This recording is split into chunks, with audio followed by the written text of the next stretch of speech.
What if 12 outlaws, hardened by dust, violence, and a lifetime of running from death, could dismantle an entire military unit in a single afternoon? The idea sounds impossible, almost mythical, yet the truth buried in the surtao is far more unsettling than legend. Picture a sun-scorched landscape where every gust of wind carries silence so heavy it feels intentional, as if the land itself waited for something catastrophic. Soldiers marching with absolute confidence, believing discipline and numbers were enough to crush any group of bandits. But these 12 men were not ordinary criminals. They were forged by brutality, sharpened by the harshness of the backlands, and driven by a code the military never understood. As the afternoon unfolded, nothing matched what logic predicted. The outlaws moved like shadows, reading the terrain with instinct older than any manual of war. While the soldiers relied on ranks and orders, the 12 relied on survival, intuition,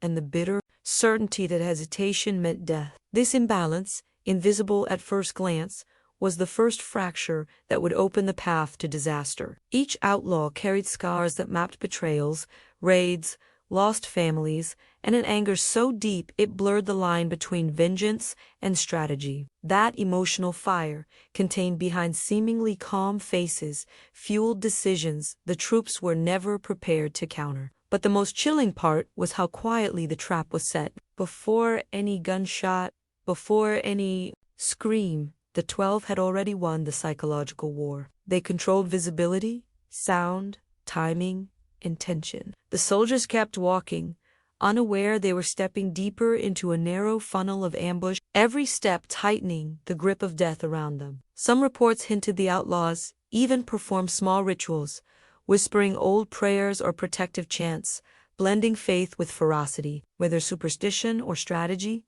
those moments added a sense of inevitability to what followed, as if the 12 believed the land itself had chosen them. And yet, the true turning point of that afternoon is not what people think.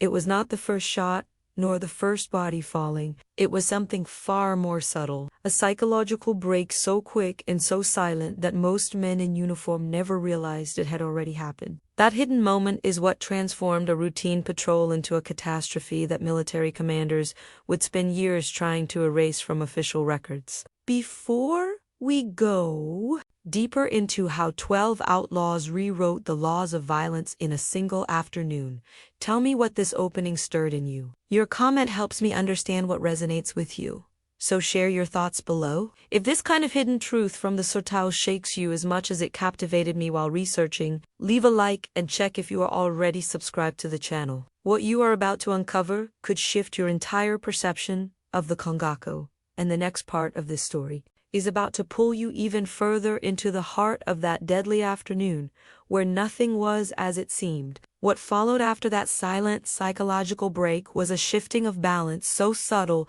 that the soldiers mistook it for routine tension. But the 12 outlaws felt it immediately, as if the air thickened around them and confirmed that the moment had finally tilted in their favor. Each man among the 12 had learned to read danger long before he learned to read words. They understood the tremor in the wind, the rhythm of boots hitting dry earth, the tiny hesitations and voices traveling across distance. Those small details, invisible to the military unit, formed a map of weaknesses that the 12 followed with predatory patience. While the troops believed they were advancing with authority, the outlaws already saw cracks forming in their formation, emotional fractures widening with every forward step. These 12 men were not bound together by simple loyalty.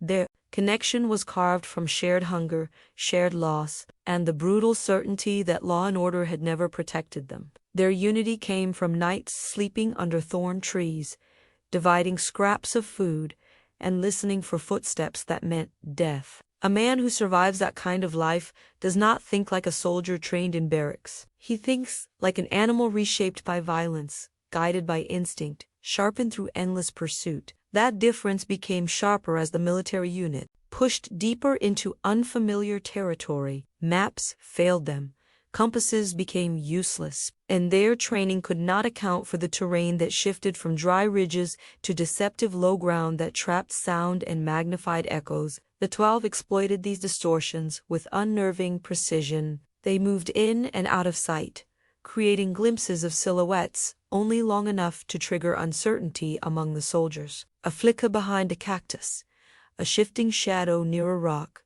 the faint imprint of a boot in the dust that disappeared as soon as it appeared. None of these signs were accidental. Each was planted to dismantle the soldier's sense of control. Even the silence carried weight, forcing the men in uniform to question whether they were walking into an ambush or simply imagining threats shaped by heat and fear.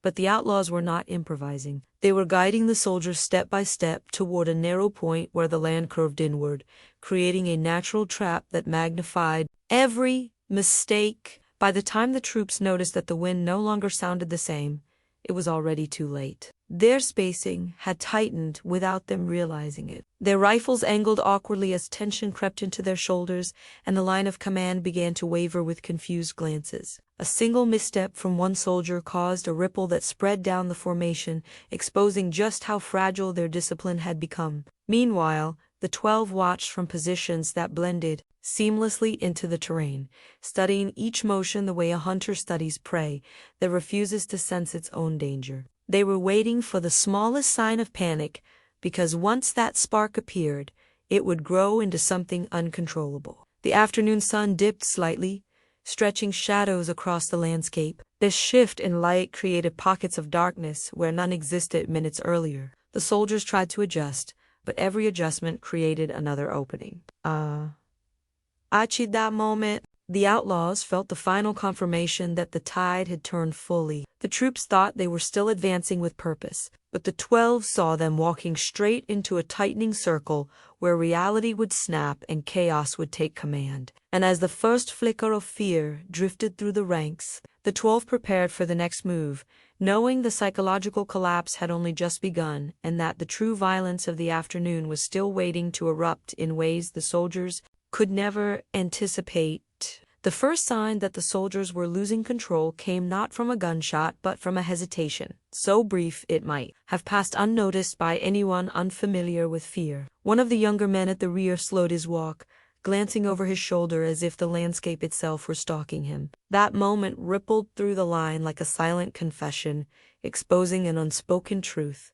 The confidence that had carried them into the Surtau was beginning to decay. The 12 outlaws sensed this instantly. They could almost feel the tremor spreading through the formation, each soldier tightening his grip on his rifle, each step growing heavier under the weight of uncertainty. Where the troops saw nothing unusual, the 12 saw the first fracture of discipline, a small but crucial break that would open into a devastating fault. The terrain amplified the tension. The narrow path forced the soldiers into a tighter file, and with every meter they advanced, the ground rose unevenly, creating blind spots and echo pockets that distorted sound. A whisper could travel like a shout, and a footstep could vanish entirely. The officers attempted to maintain order, but their commands arrived too late or too soft, swallowed by the landscape. It was in these small failures that the 12 found their advantage. They pressed closer to the edges of the terrain, blending into rock and thornbrush until their silhouettes were indistinguishable from the land itself. Every movement they made was calculated not to strike but to deepen the soldiers' sense of unease. As the path twisted, the troops lost their sense of orientation. What seemed like a straightforward route on the map now curved into a confusing labyrinth. The outlaws used this disorientation to manipulate perception. They let the soldiers hear faint rustling, then silence. They let dust rise in distant patches, then disappear without a trace. Each subtle action created a psychological bruise, a slow erosion of courage that made the soldiers rethink what surrounded them. The officers attempted to dismiss the noises as natural disturbances, but even their voices carried hints of uncertainty. The troops felt the shift, and though they tried to hide it, the 12 caught every flicker of doubt. One outlaw, the oldest among them, watched the soldiers with the calm of someone who had survived more ambushes than he could count. He could predict which man would panic first, which officer would break under pressure, which section of the formation would collapse when chaos erupted. His experience was not born from training, but from surviving countless nights when moonlight meant danger and footsteps meant death. For him, the soldiers were not opponents, but patterns waiting to be exploited. He pointed silently toward a stretch of land where the formation would constrict even further, where the ground dipped in a way that trapped movement and vision. The others nodded, already understanding the next phase without a single word spoken. The sun continued its descent, tinting the world in a harsher tone. Shadows stretched like claws across the path, and the soldiers, unaware of the trap tightening around them, adjusted their pace. Small arguments broke out quietly, barely audible, but clear in their tension. Doubts spread like wildfire. Was the patrol taking too long?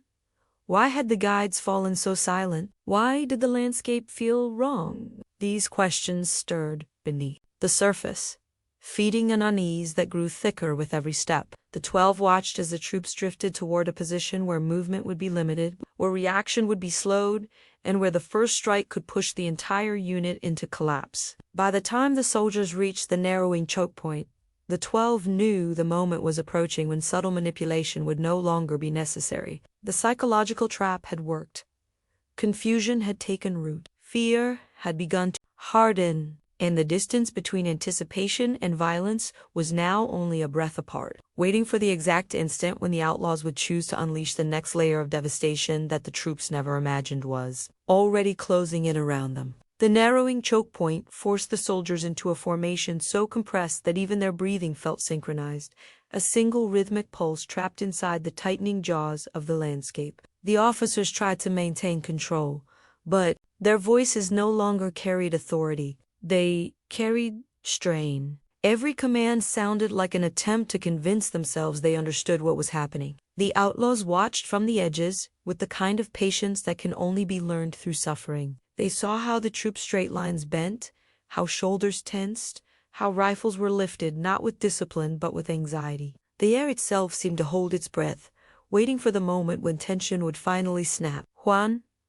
have, the 12 signaled silently, a gesture so small it could have been mistaken for brushing off a fly, but the others recognized it immediately. It meant the soldiers had crossed an invisible threshold, the point beyond which fear begins to override training. The shadows lengthened as the sun shifted again, and the terrain created pockets where sound warped unpredictably. A whisper from one outlaw appeared to echo far behind the soldiers, while a faint scrape from another seemed to originate right beside them. The troops spun in different directions, reacting to threats they could not locate. This confusion was no accident. The 12 had spent years mastering how to make the Surtau itself their accomplice. Then came the moment the soldiers finally realized something was wrong. A sudden rustle cut through the air, but before anyone could identify its source, another sound followed from the opposite direction. The troops tightened their formation further, which only amplified their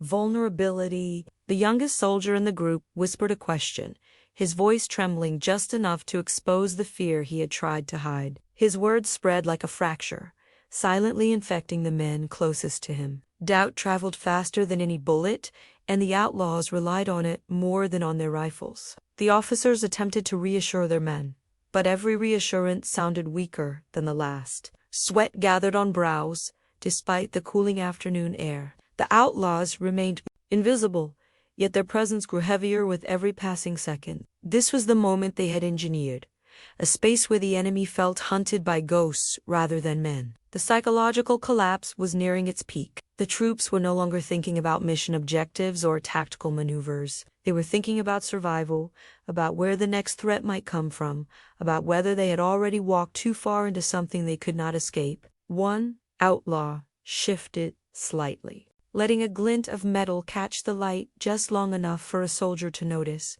That single flash sent a jolt through the formation. The soldiers raised their rifles, scanning the terrain with frantic eyes, seeing danger in every shadow. The outlaws knew that once a group reacted out of fear instead of strategy, the battle was already won. They were not ready to strike yet, but they were close, letting the tension swell to an almost unbearable level before unleashing the next phase. And standing on that threshold between silence and violence, the soldiers unknowingly revealed more about themselves than any report could have captured. Their fear was no longer hidden. It was shaping their movements, tightening their throats, clouding their judgment. The 12 outlaws waited, reading each shift in posture, each panicked glance, each tremor of uncertainty, as if deciphering a language carved into the dust. Before we move deeper into the unraveling of this military unit, tell me, what details in this tension stood out to you? Your perspective helps shape how these hidden layers of the story resonate. So feel free to share your thoughts in the comments as we continue into the next moments of this deadly afternoon. The shift from tension to chaos began with a moment so small it could have vanished into the dust. A twig snapped under the boot of a soldier who had taken a half-step back to steady his breathing. The sound was insignificant, but in the volatile silence crafted by the 12, it detonated like a spark in a field of dry brush. Several soldiers jerked their rifles upward, eyes scanning wildly, hearts pounding loud enough that they felt it in their throats. The officers tried to regain control, but the outlaws had already dismantled the structure of authority without firing a single shot. The unit no longer moved as one body. It moved as fragments, each man trying to predict an enemy he could not see. The outlaws watched the breakdown unfold with unsettling calm. They knew that once fear reached this stage, the enemy became its own worst threat. Every shifting shadow became a possible attacker, every gust of wind a whisper of movement. The terrain magnified this paranoia. Cacti cast long distorted shapes that looked like crouching figures. Heat shima twisted the horizon into moving silhouettes. The soldiers could no longer trust their senses, and that disorientation was more powerful than any weapon. One of the 12 slowly repositioned himself, deliberately letting a faint rustle drift across the field. The sound bounced unpredictably between rocks, and the soldiers snapped toward it with heightened panic, tightening their formation to the point of suffocation. Another outlaw slid behind a ridge, scraping a stone just enough to produce a soft metallic echo. It traveled in a strange arc, landing somewhere far from where it originated, creating the illusion of multiple threats closing in simultaneously. The soldiers, breathing, quickened. Several exchanged worried glances, silently asking questions none of them dared to voice. The officers gave orders, but their attempts to restore discipline only revealed how fragile their control had become. Their voices cracked under the weight of uncertainty, and the troops felt it instantly. Confidence cannot survive when its supposed foundation trembles. The 12 understood that better than any commander who had ever chased them. Meanwhile, the landscape continued to constrict, funneling the soldiers into an even narrower passage where movement became limited and visibility fractured into broken angles. Every rock became a hiding place, every patch of brush a potential sniper nest. The officers ordered the men to spread out, but the terrain made obedience impossible. Their formation compressed further, bodies almost touching. Rifles clutched so tightly their knuckles whitened. The outlaws observed how this closeness did not create unity. It created vulnerability. Packed together, the soldiers would not be able to react quickly to the first real strike. Panic would ricochet through the crowd faster than bullets. One soldier, trembling, accidentally released a breath louder than he intended. The sound caused another to jump, who in turn triggered a chain reaction of startled movements. Rifles tilted upward in chaotic angles, fingers brushing dangerously close to triggers. The officers shouted warnings, but their words dissolved into the thickening air. The soldiers were no longer responding to leadership. They were responding to instinct. An instinct shaped by fear is unpredictable, volatile, and easily manipulated. The 12 moved into their final positions with the precision of predators circling prey, trapped by its own confusion. They did not rush. They did not falter. They simply flowed into the spaces the soldiers had unknowingly given them. The moment was approaching when invisibility would no longer be necessary, when psychological warfare would evolve into something far more violent. And as the last traces of order evaporated from the military formation, the outlaws prepared to ignite the next phase of the afternoon that would forever stain the ground with a story the surviving soldiers would struggle to recount without trembling. The first true eruption of chaos came not from the outlaws, but from within the military unit itself. As the tension inside the compressed formation reached an unpitch, one soldier felt something brush against his boot, a loose branch, a shifting rock, maybe only the wind, but his nerves were already stretched thin. He jerked sideways, bumping into the man beside him. That sudden motion was enough to trigger a cascade of panic. Several rifles swung in different directions at once, each soldier convinced the threat was right in front of him, even though nothing had appeared. The officers barked commands, but their voices cracked, swallowed by the rising confusion. In that moment, the outlaws remained silent, letting the unit tear at its own stability. Then, without warning, one outlaw struck the first blow not with a bullet but with a small stone hurled expertly against a metal canteen hanging from a soldier's belt. The sharp metallic clang sliced through the air like a blade, unmistakable and immediate. The formation convulsed. Someone shouted. Another stumbled. Rifles jerked upward. The soldiers spun, searching for shapes that weren't there. The outlaws watched it all from the slopes above, their faces expressionless, their bodies still, as if they were waiting for the land itself to finish the work. The next sound came seconds later, a low, deliberate scrape against sandstone produced by another outlaw positioned behind a ridge. It echoed in a strange direction, making it impossible to tell where the sound originated. Some soldiers fired blindly into the brush, shots cracking through the quiet afternoon and ricocheting off stone. The gunfire did not hit the outlaws, but it accomplished something far more valuable.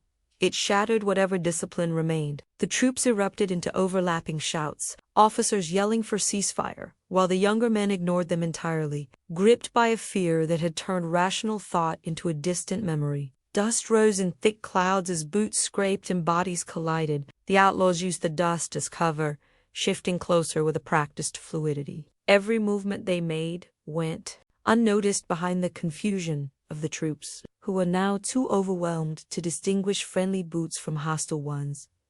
One outlaw lifted his rifle but refrained from shooting. He understood the timing had to be perfect. They were not here for a noisy rush. They were here for precision. Another outlaw observed the officers, noting how the man in charge kept touching his neck, a nervous tic that revealed how thoroughly fear had hollowed him out. This officer attempted to restore order by forcing the men to regroup, but regrouping only caused them to bunch tighter, creating a cluster of bodies that could be broken apart with a single, decisive action. The outlaws knew that once the soldiers were fully compressed, every shot would matter fivefold. Minutes stretched into something heavier than time, a slow suffocation where anticipation became more dangerous than bullets. The troops were no longer moving as soldiers but as frightened men trying to shrink into themselves, shoulders up, breaths shallow. The afternoon sun dimmed behind a traveling cloud, plunging the choke point into a shadowed gloom that deepened the illusion that danger lurked in every direction. The officers hesitated again, unsure whether to advance or retreat. That hesitation rippled outward, infecting the entire unit. The 12 outlaws tightened their grip on their weapons, not rushing, not exhaling too loudly, waiting for the precise moment when the troops' confusion would peak. And as they watched, the soldiers shift anxiously, stumbling over uneven ground. The outlaws recognized the shift. The soldiers no longer feared being ambushed. They feared each other. That fear created the perfect opening for what would come next, a moment that would mark the transition from psychological collapse to the brutality that would define the rest of that afternoon. The breaking point came with a sound so faint it barely rose above the soldiers' breathing, yet in their heightened state it detonated like thunder. A rifle bolt slid into place somewhere within their own formation, a nervous reflex from a soldier convinced he saw movement ahead. That metallic click echoed across the narrow passage, and for an instant the entire unit froze. In that suspended silence, every man wondered the same thing: who had chambered around, and why? The officers tried to shout, but the outlaws moved first. A single, precise shot cracked through the air from the ridge above, striking the ground inches from an officer's boot. The impact sent dust flying, and the soldiers erupted in panic. They fired blindly toward the ridge, toward shadows, toward anything that might resemble a threat. The outlaws, entirely untouched, let the troops waste ammunition while they repositioned with surgical precision. The soldiers' shots ricocheted off stone, creating a chorus of sharp, chaotic echoes that made it impossible to distinguish direction. Some men crouched instinctively, others ran a few desperate steps. before realizing they had nowhere to go. The narrow terrain trapped them like livestock in a chute. The outlaws, watching from elevated positions, understood exactly how to use the topography. One fired a shot from behind a boulder, then another fired from the opposite side, creating the impression of a much larger force. The troops swung their rifles back and forth in confusion, each volley of fire weakening their cohesion. Dust thickened the air, turning visibility into a dull blur, and beneath that haze, the outlaws descended a few meters at a time, exploiting the soldiers' panic to close distance without being noticed. Another outlaw, positioned on a small ledge, tossed a stone that clattered loudly against the metal helmet lying on the ground. The sudden clang sent shockwaves through the troops. One soldier screamed that they were surrounded. Another begged his officer for orders. But the man had lost the clarity to lead. He attempted to issue commands that themselves, telling the men to hold position and advance at the same time. His voice cracked, revealing the fear he fought desperately to hide. The outlaws listened to this unraveling with cold focus. A leader who lost his voice was a leader who no longer held authority. And once authority collapsed, the rest followed like branches snapping under pressure. The next shot from the outlaws did not aim to kill. It struck a piece of dry wood near the formation, exploding into splinters that peppered the soldiers like shrapnel. Several men dropped to the ground, convinced they had been hit. The confusion allowed the 12 to shift even closer without drawing attention. The psychological destruction they had spent the afternoon cultivating was now complete. Some soldiers sobbed quietly. Others gripped their rifles with trembling hands, too afraid to lift their heads. The officers tried to regroup their men, but every command evaporated before it reached the end of the formation. Juan, outlaw, raised his hand slightly, signaling the others that the moment was nearly ripe. They had reduced the unit to a state where every sound, every flicker of movement, every echo in the rocks could trigger collapse, and as they prepared to initiate the next phase, the troops remained trapped inside their own terror, unaware that the outlaws had closed in so tightly that the final confrontation was already breathing down their necks. Before we move deeper into this unraveling, I would like to hear what struck you most in this moment of collapse. Share your thoughts in the comments and tell me which detail felt the most unsettling as the tension tightened around the soldiers. The moment the outlaws closed in, the air seemed to thicken with a tension so sharp it felt like it could cut skin. The soldiers, still reeling from the echoes of their own gunfire and the confusion of failed to notice the subtle shift in the landscape around them. The 12 had maneuvered with such precision that they now occupied angles the troops could not see, hidden within folds of rock and thorn brush that blended seamlessly with their silhouettes. The officers attempted to re-establish a defensive perimeter, but the men no longer responded in unison. Each soldier was trapped inside his own spiraling panic, forcing the officers to shout louder, their strained voices betraying how close they were to losing command entirely. The terrain worked against the soldiers as if conspiring with the outlaws. A narrow outcropping caused several troops to bottleneck, bumping into one another and tangling their rifles as they tried to position themselves. Sweat dripped into their eyes, making the already blurred visibility even worse. The sun, now angled lower in the sky, cast fractured shadows across the rocks, creating illusions of movement that kept the soldiers spinning in circles. One man swore he saw a figure dart between two thorn trees, but when he raised his rifle, he found nothing there except trembling leaves stirred by a soft breeze. The uncertainty gnawed at their senses, dulling instinct, sharpening fear. The outlaws advanced another few meters, stepping with such controlled precision that even the crunch of grit beneath their boots seemed to disappear. They communicated with brief gestures, each movement coordinated from years of fighting side by side. Individual differences among them dissolved into a single, unified strategy. Their eyes scanned the soldiers not for weakness, but for patterns of collapse. They watched which men flinched at shadows, which ones clutched their rifles too tightly, which officers hesitated before giving orders. Every detail fed into a calculation that would determine where to strike first. A sudden gust of wind swept dust across the choke point, momentarily veiling everything in a pale haze. The soldiers coughed and wiped their faces, momentarily lowering their guard. That was when one outlaw shifted his position allowing his shadow to stretch across a rock in clear view of the troops. It lasted only a second, but it was enough. A soldier spotted it, screamed that an attacker was inside their line, and fired wildly. His bullet struck the ground near his own men, sending them scrambling backward in panic. The officers shouted for calm, but the fear had taken on a life of its own.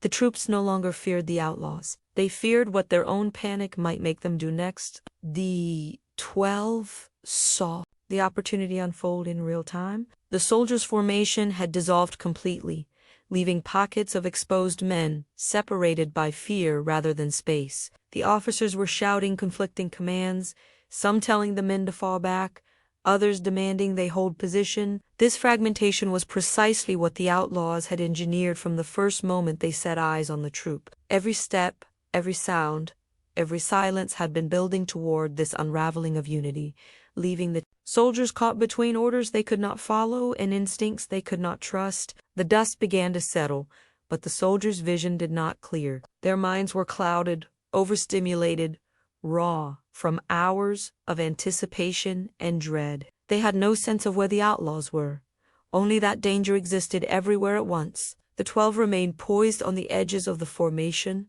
balanced between stillness and imminent action. They did not need to fire a shot at this stage. The troops were too consumed by the certainty that death could appear from any direction. And as the outlaws watched this unraveling reach its next threshold, they prepared to advance into the phase where silence would finally give way to violence, and the afternoon would transform into something far bloodier than anything the soldiers had imagined when they first marched into the circle. The first true crack of violence emerged not from a coordinated strike but from the soldiers' final loss of control.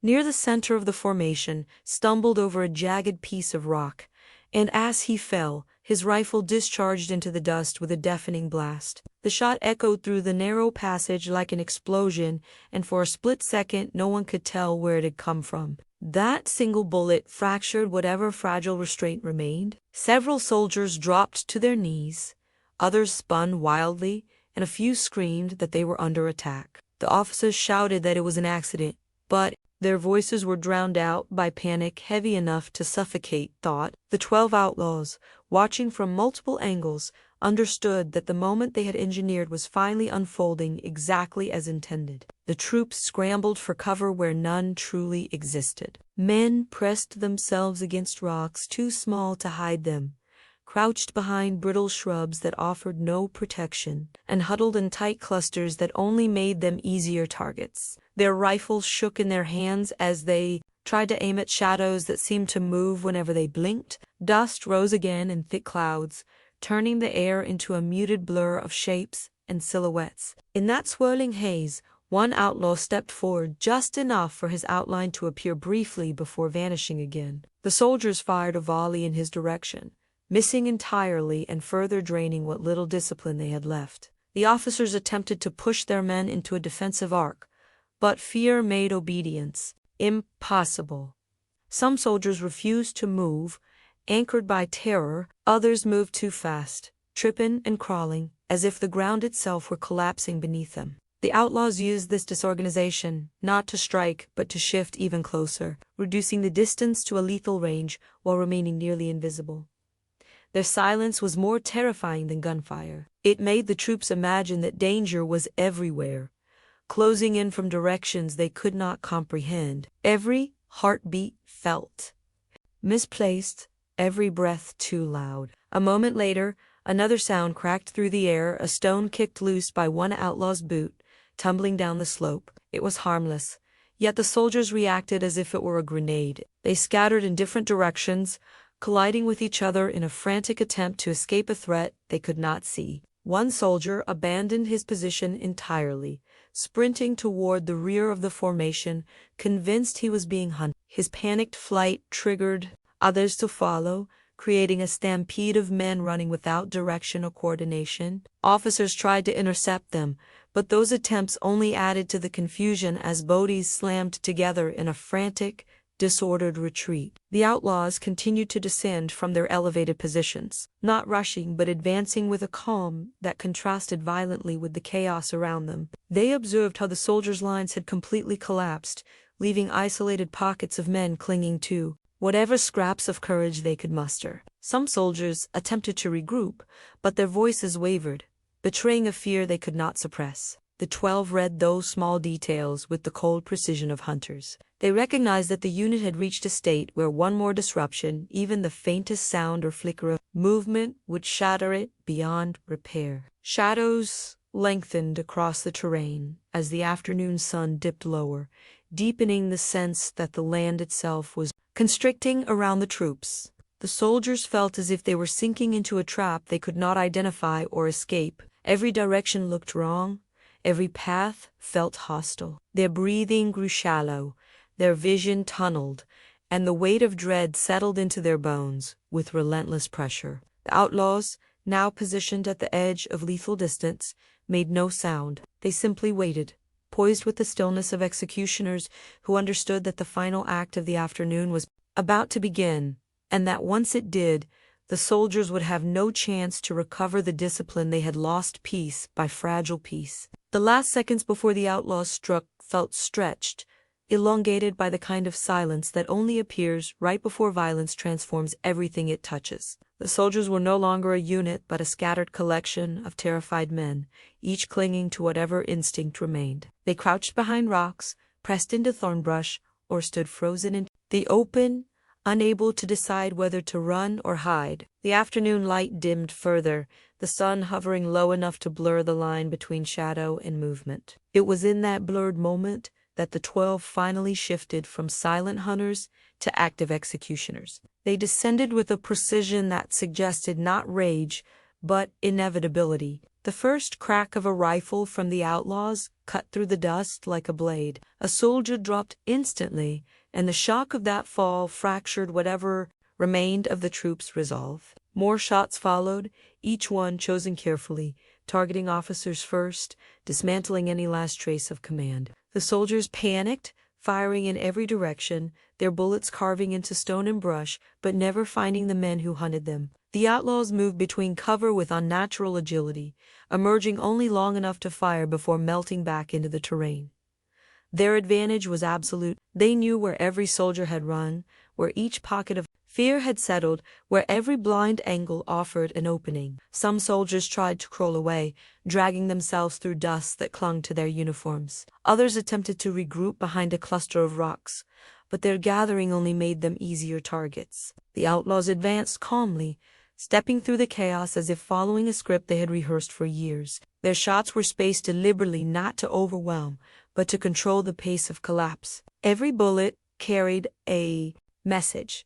The afternoon belonged to them, and the soldiers were merely witnesses to their own undoing. One outlaw moved with particularly cold precision, circling toward the rear of the formation where the youngest soldiers had tried to hide. He did not shoot immediately. Instead, he waited for them to reveal themselves, watching how fear pushed them into exposed positions. When he finally fired, the shots were clean, measured, each one chosen as if to ensure the memory of this afternoon would linger long after the bodies were gone. By now, the dust had thickened into a veil that made shapes indistinguishable from shadows. The soldiers fired blindly, hitting nothing, their panic echoing louder than their bullets. The final minutes were defined not by a dramatic last stand, but by surrender disguised as chaos. Men dropped their rifles, others ran aimlessly until exhaustion forced them to collapse, and a few simply froze, unable to process the destruction that had unfolded so quickly. The outlaws approached them with the same calm they had shown from the beginning, stepping through dust and debris, their silhouettes emerging like figures carved out of the land. They did not rush the ending. They let the silence return slowly, settling over the scene like a closing curtain. And when the last echoes faded, the surtau absorbed everything the way it always had, swallowing footprints, blood, and memory until only the wind remained to retell fragments of what had happened. If you stayed with me through this entire unraveling, I appreciate you. Let me know you reached the end by commenting the phrase, "I am with you until the end." Your perspective adds depth to these stories, and your voice helps keep them alive. If this journey through the brutality and psychology of the surtau resonated with you, Consider subscribing to the channel and leaving a like to support the next chapters we explore together. And if you want to continue diving into the darker layers of forgotten history, there is another video waiting right here beside this one, ready to pull you even deeper into the world behind the legends. Shall we continue?